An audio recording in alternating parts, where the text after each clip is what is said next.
خبر شامل کرتے ہیں ہمارے HR نیوز کے نمائندہ مرتضیٰ بریرو سے۔ سانحہ باول نگر پر تحریک انصاف کا رد عمل۔ 9 مئی فالس فلیگ آپریشن کے کرداروں کا آپس میں ٹکراؤ پاکستان میں موجودہ لاقانونیت کو مزید عیاں کرتا ہے۔ جس کی لاٹھی اس کی بینس کے جس قانون پر 25 مئی 2022 سے عمل درآمد شروع ہوا وہ آج اژدھا بن کر اپنے ہی بچے کھا رہا ہے۔ لاقانونیت کا اسیار راج تحریک انصاف کو توڑنے کے لیے رچایا گیا تھا، لیکن اب یہ ریاست کے وجود کو اندر سے چاٹ رہا ہے۔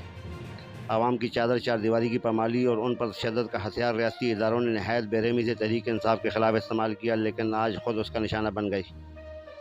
ریاستی ادارے گزشتہ 11 ماہ سے تحریک انصاف پر ریاستی املاک پر حملہ کرنے کا جھوٹا بیانیہ بنا رہے تھے، لیکن آج خود دن دہاڑے انہوں نے یہی کام سر انجام دیا۔ آج کے واقعے سے عوام کو یہ بھی پتہ چل گیا ہے کہ ریاستی املاک پر حملہ کرنا کس کا وتیرہ ہے اور 9 مئی کا حقیقی ذمہ دار کون ہے۔ عدلیہ کے بعد پولیس بھی اسی لاقانونیت کے افریت کا نشانہ بن گئی، جس کے بل پر پولیس کو سیاسی مقاصد کے لیے استعمال کیا جاتا تھا۔